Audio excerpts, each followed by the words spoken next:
This session is part of the Indie Author Fringe Conference, a 3 times a year author conference fringed to the major publishing fairs London Book Fair, Book Expo America and Frankfurt Book Fair.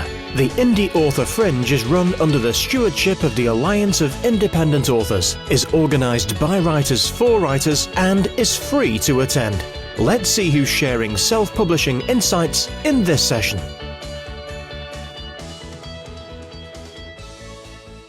Uploading process to publish a book onto Kindle Direct Publishing. And one of the big reasons why you might want to publish a book onto Kindle Direct Publishing is that we've recently launched the Kindle Storyteller competition, which is a prize, a £20,000 prize for any book newly published on Kindle Direct Publishing between the 20th of February and the 19th of May. So if you've been thinking for a while you need to get that book published, this hopefully will be the spur to help you make that decision and get the book published. And we're joined today by 3 members of the judging jury for the Kindle Storyteller competition, and they're going to talk us through some of their thoughts about what makes for a really great read, to give you some ideas as to the kind of things that they'll be looking for. The great thing about the Storyteller Prize is a lot of the selection will be driven by customers, so we'll be looking at sales, we'll be looking at borrows through Kindle Unlimited, 5-star review ratings and so on, and that will enable us to take the huge number of entries that we're hoping to get and whittle it down to a smaller list that these guys are actually going to have the ability to be able to read. So it would be a little unfair to expect them to read hundreds of thousands of entries, so we'll use customer information to help us whittle that down and come up with a manageable shortlist. So we're going to go through a little bit of the uploading process first to sort of give you a steer in terms of how you get your book published onto Kindle Direct Publishing, and then we'll talk about the Storyteller Prize itself. As ever with these things, we have a stand with authors and Amazon experts just over to my left, your right here. If you have any specific questions about the publishing process or Storyteller, please feel free to come along and see us afterwards, and we'll hopefully be able to answer your questions for you. So getting started, the first thing you need to think about is where to go. And you'll see at the top of this screen here, kdp.amazon.com is the URL of the website to visit when you're looking at publishing your book in digital or in print. You can see from this page, though it's not an animated page, we have a very helpful video at the top of the page, and we have a number of sort of templates and notes towards the right to help you publish non-fiction, romance, children's books, textbooks, and so on. And this is really as your sort of gateway into publishing on KDP. And when you sign in, you can use your Amazon account details, or if you, heaven forbid, have never used Amazon, you can set up a new account, and you could get access to a bookshelf. And the bookshelf will take you through the Kindle ebook publication process and the paperback process. And there's a step-by-step sort of flow that will take you through each of the steps you need to complete in order to get your book published. You'll see also there's lots of help, so you'll see sort of getting started tips, more about ISBNs, more about product descriptions, more about what makes a great book cover. So each step along the way has lots of helpful notes and resources for you. The other thing as well over time is that your bookshelf hopefully will get bigger and bigger as you add more and more books. And this is your sort of hub in terms of where you might go back and upload a new cover if you decide that it's time to refresh your book cover, add a new product description if you're thinking that needs a little bit of a refresh. This is the place to go. So it should really be your sort of hub as an author publishing on KDP.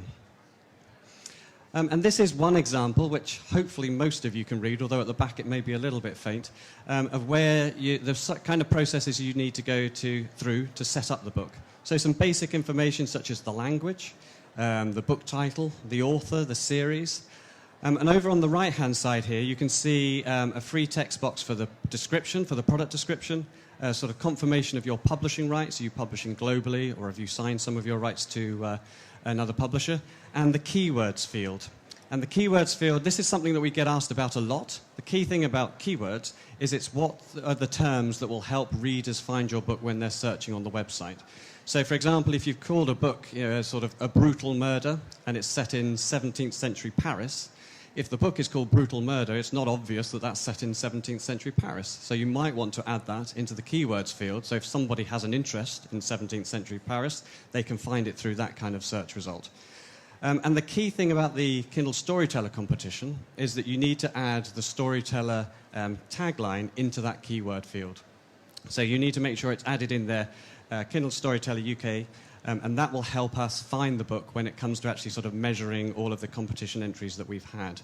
There are many different fields within the publishing process that you complete as part of this. It's like manual entering in the text. There's lots of help along the way to help you decide what you want to put into those fields.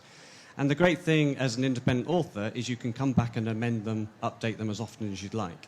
You need to think about the customer impact. If you start changing things around too often and too dramatically, what does that mean if a customer finds your book one day and then comes back a few days later and finds the title's completely changed, for example? It's not the best reader experience. But you have that control and flexibility to go in, experiment, test, see what's working for you, and hopefully sort of learn things that can then work across the rest of your publishing list. As you go through the publication process, one of the things on Kindle that you might want to consider doing is adding your book to KDP Select. So KDP Select is a 90-day exclusivity program. So in return for 90 days of exclusive availability on Amazon, you get access to a number of promotional tools, such as countdown deals. You can lower the price of your book for a period of time, and on the website a little countdown clock appears that shows readers that this deal is available for a short period of time only, so grab it now. 5 free promo days, so you can make your book free for up to 5 days in any 90-day period. This is something that we've heard on some of our author panels over the course of the book fair this year. It's really helpful in terms of trying to start the wheel turning, in terms of generating interest. And also books that are added into KDP Select are added into our Kindle Unlimited program as well, the subscription program for readers. So it's a great way for readers to discover new authors and maybe take a risk on a genre that they've not read before. A lot of this can be quite intimidating to begin with. You know, there are many hundreds of thousands of authors that have tried this very successfully. But the first time you go through it, you need to take the time to make sure that you're making the decisions that are right for you. And if you need to sort of pause in the process, take a few hours, a few days, a few weeks, a few months even to think something through, that's entirely down to you. That's in your control. There's nobody pushing you to say you have to go and complete this process by a particular time, which actually in some instances can be a little bit of a disincentive, because I think a lot of authors, we all benefit from a hard deadline to make something happen. We're not going to be nagging you to complete any of these processes. But it's always helpful to get advice. We have a whole load of sort of free advice along the publishing process that we highlighted earlier. We also have a community forum that lots of authors go onto and sort of ask each other questions, get advice about marketing, get advice about how to create a product description, all those kind of things.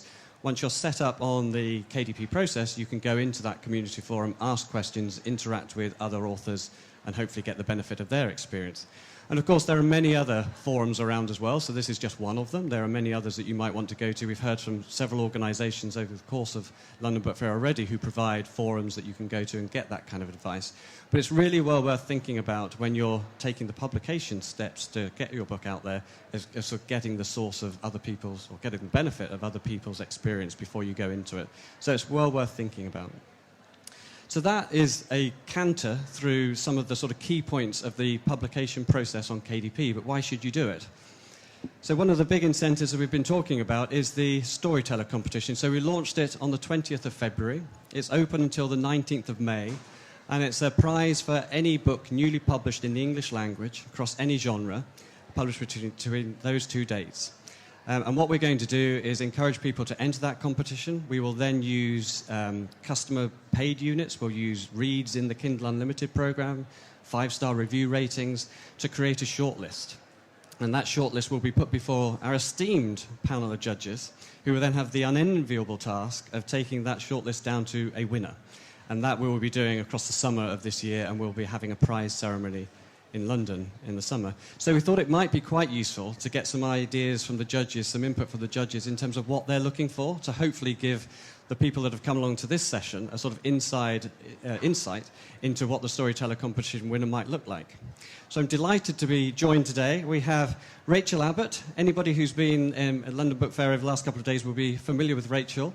She's joined us on a number of author panels, as well as we've talked about several times, racking up 2.7 million ebook sales. Rachel is one of our judges on the judging panel.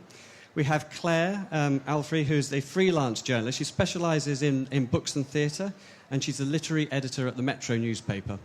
And Claire's got years of experience sort of reviewing books, and also is a theatre critic for the Daily Telegraph and reviews books for the Daily Mail. And in between them, we have Andrew Rosenheim. Andrew has the, I think, unenviable task of being the chair of our judging panel and having to sort of steer this along a steady course to a successful conclusion. He's the author of 10 books. He's also an editor at Amazon Publishing. He's looking after the Kindle singles list in the UK. He's the chair of judges, and he's going to be sort of chairing the meeting, helping the judging panel reach their final decision. So let's have a look at some of the things that they'll be looking out for. And I'd like to start with Claire. Obviously, as a literary editor, as a book reviewer, you must read hundreds of books. So, yes, I do. I really and do. So, how do you know when you found a good one? What are the first signs as you start reading a book that here's something that's a little bit special? There's a literary critic called John Sutherland who always recommends reading page 69 of any book. Is it on? Oh my God, that's a big difference. Sorry. Shall I start again? There's a literary critic called John Sutherland who always recommends to people that they read page 69 of a new book just to see whether they like that page. I suspect that number is chosen entirely by random, but it is weirdly good advice. I recommend you try it if you're looking at a new book. And the reason why it works is because by that point, a novel is in full flow. And that's important that a novel has a sense of its shape and a sense of its destiny and a sense of where it's going. But for me personally, I also think the most important thing is that you know that you're in the presence of a writer that you trust. And that's harder to explain the reasons for that than it sounds, but fundamentally it's to do with the way a writer uses language, and that's absolutely crucial. It can be incredibly simple, it can be incredibly complicated, but you need to trust that the writer knows what he's doing and that there is a degree of truth about what he is saying. So for me, that sounds quite abstract, but that's absolutely the first thing that I look for, and the thing that tells me that I'm in the presence of a book that I feel I can trust and I want to stay with. Interesting. The second things are probably a bit more obvious. They're to do with character, they're to do with plot, and they're also to do with a sense of place. And I'll go through these very quickly, and I'm sure everybody else will have things to say. Character is obviously fundamental. You have to care about your character. So if I'm reading a book about a character I don't care about, then that's it. They don't have to be likable. You do have to care about them. Plot, well, again, I think Rachel will probably be better placed to talk about plot, but you do need a story that people want to read. And that means something that engages people and wants them to find out, what's going to happen next and keep their attention. And finally, I would say that a novel needs to have a sense of place. This is slightly less expected, perhaps, but I think you need to suck the reader into a very particular world. That world can be anything from a London terrace street to the coast of Essex in the 19th century, but you do absolutely need to think about where your book is set, because if you don't have a sense of atmosphere or place, then for me, the book is considerably diminished and I lose interest in it. So that, very briefly, is what I look for in a book. Great, thank you. And Andrew, obviously, Storyteller is open to non-fiction as well as fiction.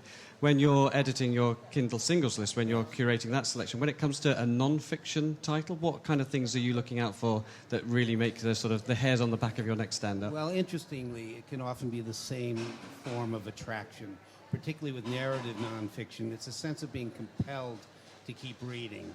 I have teenage daughters who accuse me of being abstracted, absent-minded, and suffering a kind of unique kind of ADHD. And they say they can always tell when I'm enjoying something I'm reading because I'm absorbed with it and not getting up and finding some easy distraction. I think it's a sense with fiction of being in an invented and imagined world that actually almost replaces the real one of contemporary distractions. But I think that's also true of the best nonfiction in terms of memoirs and narrative things as well. But even detailed reporting also needs a kind of internal tension that makes you turn the page. Pacing is terribly important. I think too often people mistake pace for a thriller's capacity to have... You can't hear me at all. Is that better? How's that?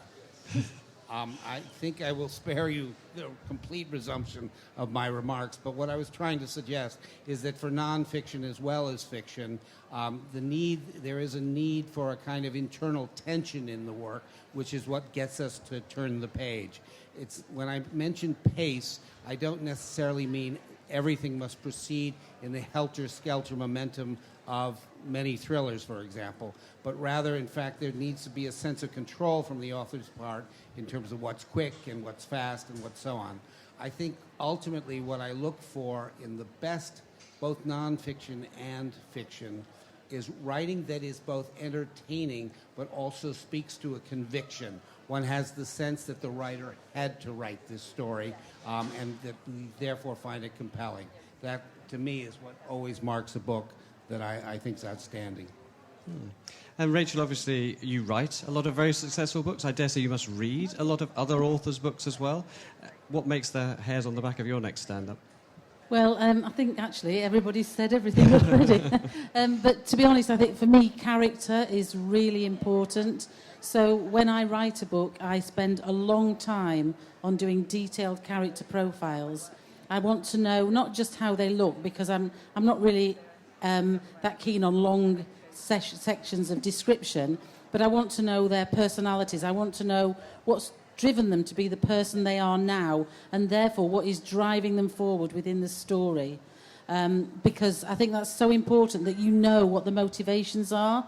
And so for you to write about those motivations, you as writers have to understand those motivations. You have to understand the background of the characters. So when you actually do become involved with the characters, you're right, you do have to care. Even if you don't like them, you have to care about what happens. And the characters can then help to drive the plot because you care about what's going to happen on the next page. And to me, that's really important. And obviously the plot, the way that the plot develops throughout the story, so that you're given a taste of what's to come, but you're not quite sure what it is. Even if it's whatever sort of fiction it is, and I can't really speak to non-fiction, I'm afraid, but whatever sort of fiction it is, you have to have the feeling that there is more going to happen, there's more to uncover, there's much more for you to discover about these characters and their lives.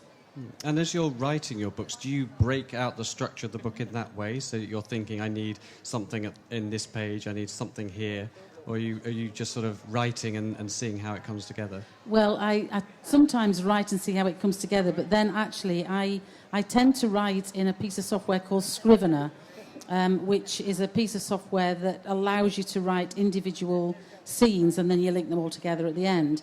But I actually colour code them. So I colour code them. Green means it's hopefully quite good to read, but it's not edge of your seat stuff. Amber means, okay, this is hotting up a bit. And red means, oh, blimey, what's going to happen next? And so I colour code these, and then I can see a list. And I can actually see you've got a lot of green there, and nothing's happened. So then I go back and I think, okay, what can have happened in this bit? Can I switch things around a bit so that there's no stage where people think, well, actually, I'm a bit bored with this now. So you need to make sure that there isn't that boredom or something that slows people down and think, oh, don't quite get this. So it need to think about how you might do that. And how long does it take you roughly to write a book, from sort of thinking you've got this idea, you're going to go for it, to the final sort of book being ready for editing? To being ready for the first edit, probably about 4 or 5 months. But then when it goes to editing, I then get back my first lot of edits from my agent and an editor that she works with, and there's so much to do because they'll say, well, I found the pace dropped a bit here, so in spite of my magic stars and colours, it obviously hasn't always worked, so the pace has dropped here, or that character isn't coming across properly, you need to think about them. And so that goes through a couple of iterations, and then there's the copy edit, and then there's the proofreading. I think one thing that would slow us all down as judges, I'm speaking for everybody here, but if there's lots of mistakes and errors in a book, I think that actually is a distraction. So you have to try to make sure there are no distractions. So the whole process takes about 8 or 9 months. Mm-hmm.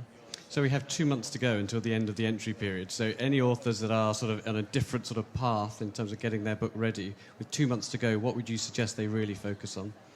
Get your actual plot right. Get your plot all together and tight, and then make sure that you get somebody else to proofread it.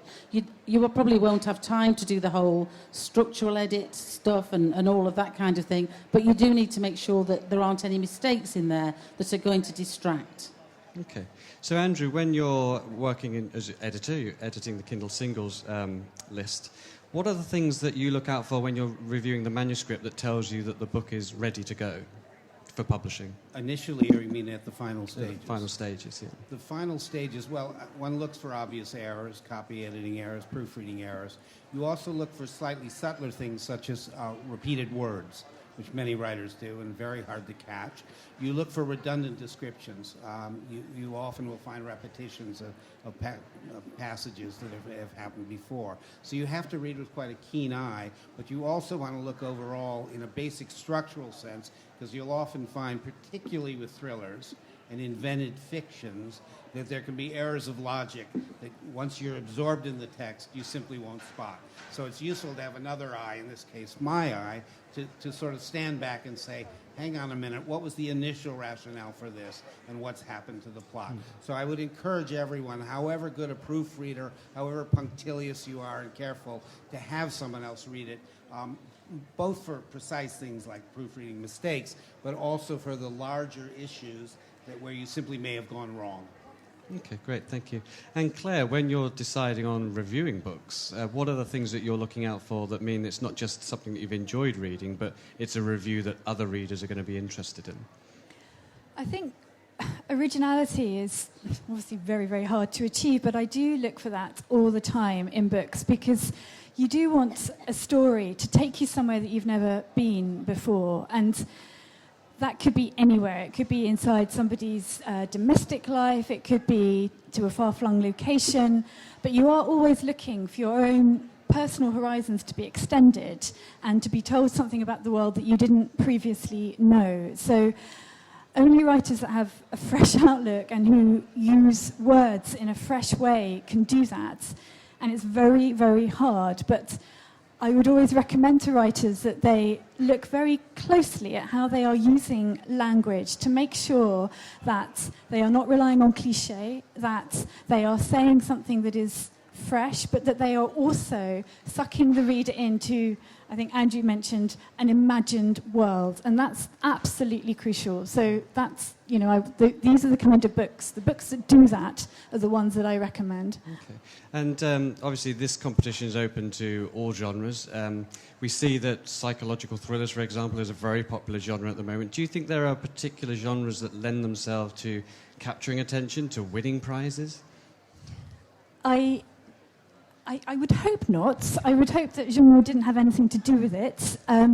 I can see that psychological thrillers or police procedurals are very popular partly because they're pretty entertaining, they're very high on tension, and they are hugely entertaining. But I would probably try and warn writers against falling into these genres as a matter of course, because there's a lot of people writing them. I wonder if some of these genres, particularly the psychological noir genre, is reaching saturation points and that people are after different ways of telling stories. And again, it just comes back to freshness. A new way of telling the age-old stories about human beings is really what makes a good book, not whether 5 people get murdered. No disrespect to you, Grisha, that's not what, There we go. And Andrew, from the singles list that you edit, are there particular non-fiction areas that are proving particularly popular with readers at the moment? Yes, I'd say non-fiction narratives, as we call them. We have a title, for example, Mayflower, which is a history of the voyage, which has done tremendously well because it's telling a story, yet it's factually based about a historical event everyone's heard of but need not know necessarily very much about. There's a massive 600-page history of the Mayflower and its voyage. Not many people necessarily want to read that much, but they're delighted to read 30,000 words in which you have all of the attraction of a fictional narrative, but all of the interest of learning something that's historically true. So that's a particular genre that's done well. In general, singles, which in case you're not familiar with them, are not in fact a dating service, but instead are works of 5,000 to 30,000 words. And they seem to answer a need that previously wasn't dealt with by conventional publishing. Because at that length, generally speaking, it's too short to appear as a printed book, but it's also too long to appear as a magazine article. And what surprised me in the 4 years since launching the store in the UK, the number of writers who are interested at writing to this length, both in nonfiction, particularly, as I say, in narrative nonfiction, but also in fiction, where previously people didn't want to write novellas simply because there was no venue for them, or didn't even want to write long short stories. And I think it's helped spawn a kind of revival of the long short story and of novellas, to the extent that now print publishers are actually starting to publish 3, 4 novellas in a print form.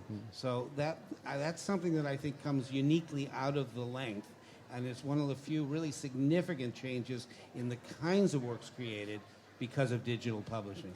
Interesting. And as the chair of judges, obviously you're going to have to make sure that the decision that the panel come to is a good decision, impartial decision. How do you take out, and I guess you must do this as an editor, how do you take out the personal reaction to a book as opposed to judging its merit or its broader commercial appeal? I think if you're honest about it, and in particular if you canvass the opinion of other judges to say, do you think I'm being silly about this? This is simply a personal opinion. And if you resist most chairmen's impulse towards autocracy as best you can and try to have a kind of democratic discussion, I think provided you have enough time and can thrash out differences, you yourself have a fairly clear sense whether you're partial to something simply because it may be a topic that interests you, or whether, in fact, it's truly well done. And Claire, how does that work for you? I guess you must have to review and talk about books that you don't necessarily like, but they are important books, they need to be reviewed. How do you take out the personal element, or is it important that when you're assessing a book that you keep the personal element in there? I think that personal taste will always dictate your opinion of something, but and it can't help but do that. But I think also you learn a degree of objectivity, so you can see quite quickly if a book is well constructed, if it has confidence in its material, if it is well put together. These things are sort of quite objective truths, and so I think, yes, you can learn to put personal taste aside, certainly, and assess a book on its own merits. Otherwise, it would be a fairly unfair system, probably. Yes, okay. And Rachel, we know that many authors ask you for advice about their books. Do you always sort of speak from a personal perspective, or are you able to sort of see the mechanics of the publishing, give them advice about how to structure their work? I think I'm reasonably able to talk to them about the structure of their work. I have a very close friend who just writes so brilliantly, but she's got a very butterfly brain, and so the structure of her book is all over the place. So each individual paragraph is just heaven to read, but you've no idea where you are. So I've taken the book from her and tried to help her to structure it so that as the reader, you know exactly where you are, and you know exactly who's there with you, because 1 minute she's talking about a grandma who's died, and the next minute she's talking about the IRA down the road, because it's written in Northern Ireland. She really writes so brilliantly, and I think that it's possible, if you are a writer, to be able to identify those things and be able to see where somebody's just kind of lost their way, however brilliant their writing is. So, yeah, I feel quite confident about that. I'm not... Although I write thrillers, I do read more than thrillers, so... Are there any other genres, categories that you particularly enjoy reading as a relaxation from the thriller writing? Yes, I suppose I do read women's fiction quite a lot as a relaxation exercise, especially when I'm on holiday, because I just it's just really quite nice to not have to worry about anything, and it usually goes all swimmingly in the end, so that's quite good. But also I'm a trustee of a literary trust, and we have a festival every year of historical literature, so I have to read a lot of historical literature because I have to know about the speakers. So I do read quite a wide range. The one thing I would say when we were talking, when Claire was talking about what to write and thrillers and so on, I think the most important thing is that you write something that you really believe in, because sometimes I've heard people say, well, I'd really like to write chick lit, but actually I know thrillers sell better, so I'm trying to write a thriller. And I don't see how that works. Yeah. You've got to believe in what you're writing. And so I suppose similarly, is it possible to write to win a competition? Like specifically to win a competition? Or do you have to write the book that you want and then enter it into a competition and see how it does? I think you'd have to be a very skilled writer to write to win a competition. I've no idea how you would do that, to be honest, because you've got a variety of judges to please. I think you have to write what you believe is the book that is worth entering into the competition, and whatever genre, as long as it's well written, then it will be well received. Yeah, I'd add, I very much agree with that. I do think in the past there were prizes that were identified with certain kinds of writing. I hope one of the attractions of this prize reflects the change in the way people view books, so that genres aren't necessarily seen as inferior in any way to non-genre or ostensibly literary writing. I think the kind of, I guess, simple snobbery and distinctions that in the past were made, I think people realize they no longer apply. And I hope by opening up the prize to both fiction and nonfiction, we're suggesting that'll be the case here. It'll be very interesting to see what kind of entries we get. But I think, I expect there to be a lot of terrific ones. It won't be an easy job. And you have the unenviable task of reaching that conclusion. So, Claire, if we've got a couple of months to go, 19th of May for the closing date, do you have any sort of words of advice for anybody who's maybe almost there, almost finished the book, sort of going through the editing process? I mean, I come back to what I said before. I absolutely hate cliche in writing. Ian McEwan said once that he gave a manuscript to his friend Craig Raine, and he'd written in one of his sentences, "flickering log fire," and Craig Raine circled it and said, "Cliche, cliche!" And now they often exchange manuscripts, and now FLF is their buzzword for cliche. And that would be my top piece of advice, actually, is to comb through your manuscript and look out for anything that is a bit like flickering log fire. I'm trying to think of another example, because most people don't have flickering log fires these days, but you know what I mean. So it is making sure that you are not using the most obvious words to describe whatever it is you're describing, that you are thinking always about using words in an unusual, unexpected way. And that would be my absolute ultimate piece of advice. Great, thank you. And Rachel, what would your words of wisdom be? One of the things that I always do before I finish with my book is I read it out loud to myself, because it's amazing how many mistakes you pick up when you read things out loud, and how sometimes you read something out loud and you think, oh my God, did I really write that?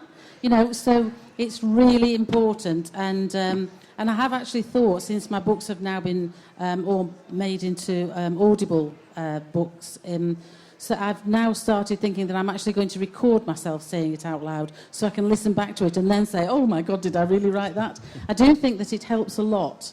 It takes a bit of time, you need lots of glasses of water, but if you do it and you listen to yourself, you will be able to see whether, A, you've used cliches, because they do stand out really well when you're saying them out loud, but also repetitions come out, and things that are unnatural in conversation stand out. Okay, excellent. And Andrew, from an editor's perspective, what kind of advice do you give your writers when the book it's almost there, but there's still a little bit that needs doing? Well, with a May deadline approaching, I think my chief advice would be finish the book. It's difficult to win a prize with an unfinished manuscript. I also think in general, even if you feel you're working hastily, it's much more useful to have a finished work that you can then go through for matters of language, matters of structure, matters of pace and characterization. Some writers like to refine as they go, but it's often unsuccessful, and it often results in the great catastrophe of not having anything to enter. So I would suggest finish the draft and then very much go back, but give yourself time for the revision. Okay, great. Well, 19th of May is the closing date for entries. We do have an opportunity, if you have any questions for the judges, to ask some questions now, though obviously all the judges will be on the stand. The lady here raised her hand. Well, apropos of the 19th of May, are you going to do it next year for those of us who aren't that ready? Well, if it works well, if it proves popular, I think we're always open to the idea of doing it again. We've got a lot of work to get this one done first, but let's watch this space.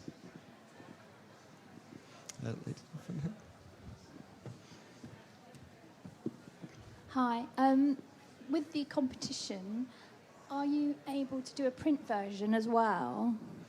Yes, Yeah, absolutely. you can still Yes. do a print So, version. in fact, you need to produce a print version. So when right, and okay. there's terms and conditions on the leaflets that we have on the stand, but you need to publish into KDP on print and on digital Okay, in so order you have to to do enter your the print competition. version. Yes, that's right. Great, thanks.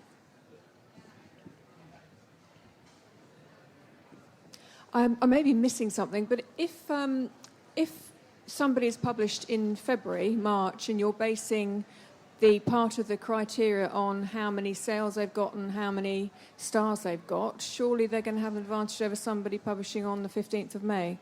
Well, there's a way of calculating the number against the number of reviews, sales, or whatever, against the number of days that the book has been in the competition. So there is a mathematical way of weighting for that. Obviously, I don't want to go into huge amounts of detail about how we're going to measure success, but you can account for that in the measurement, yes.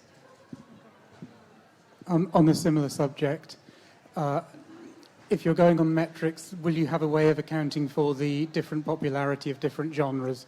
Or if one doesn't write in a popular genre, should one give up? It depends how you define a popular genre. I mean, we would look at sales, we would look at reviews. You may have a book that sells a fewer number of copies but gets an incredible amount of really positive reviews. There are ways in which you can weigh against that. Obviously, to be honest, if you publish a book and nobody reads it and nobody reviews it, then clearly you are going to be at a disadvantage. But I guess that is in the nature of a competition. Hello. Is it worth entering a children's book, or is it really not aimed at that market? Anybody like to answer? I can't see any reason why not at all. Okay, I just wondered because of the broad number of categories. But okay, fine. Thank you. Lady down here. Sorry, got a long way to go.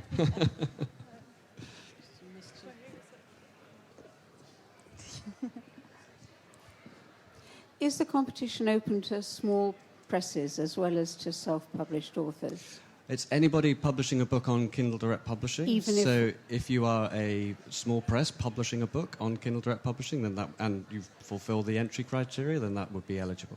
Even if our print copies are not with you, but with another printer? No, the print copies would need to go through Kindle Direct Publishing. Okay. Otherwise we can't sort of see that the print copies are there. Okay. Yeah. So, there's a lady behind. Hi, thank you. Very interesting. How much of your judging from the panel's point of view will be on the commerciality of the book and how much on the merit of the book?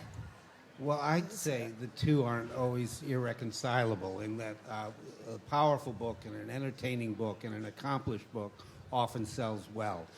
I would not take its saleability as a criterion first.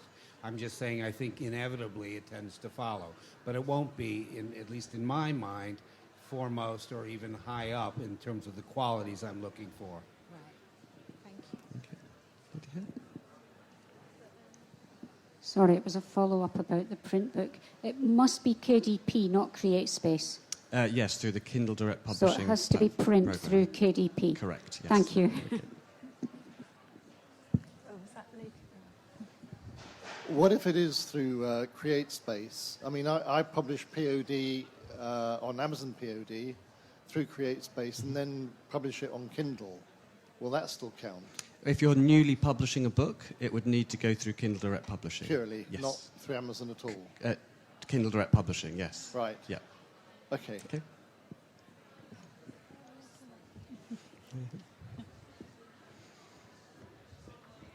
Hi, my question's about qualifying in the sense of looking at previously unpublished and what can go in. If you write a serial, and this is a part of the serial, it's previously unpublished, fits with the word count, etc., would that qualify, or is it... So it's a new volume in an ongoing series? Yeah, it's an ongoing... well, not a series, a serial. So, as you know, there's quite a number of books you put out in serial form. Mm-hmm. And if this is an episode in that serial, does that qualify? I think it certainly qualifies in judging terms. It's just whether it would stand up as a work in its own. Well, that was my question, really. Okay. That's a judging and sort of aesthetic question, which I couldn't answer till we'd read read the book. But certainly in principle, yes. Yes, it's a it's- newly published title. And so it can be entered. Yeah, I think we'd be hesitant if we felt this work is not, we can't appreciate it very well unless we read the others. But if we felt as a standalone work, it's compelling, that would be fine. Well, I was thinking, to be honest, I'm about to start a new one, and I'm thinking about the first one, and obviously the first one has to be compelling in order to get to read the rest. But it wouldn't stand alone. Well, I mean, it stand alone as a piece of work, but it's not going to stand alone as a complete story. So I guess that's my question. Yeah, I guess it's making sure that the work that the judges read, to Andrew's point, when you read that work, whether there are other volumes to come or whether there are previous volumes, the work in itself needs to stand on its own feet. So if you had some gap in the narrative, that might be more of a challenge. Okay. But presumably each episode... But if it has a cliffhanger, great. that's okay. I think All there right. are many successful works that have ended on a cliffhanger, so yes, I don't think so. I think we have time for one more.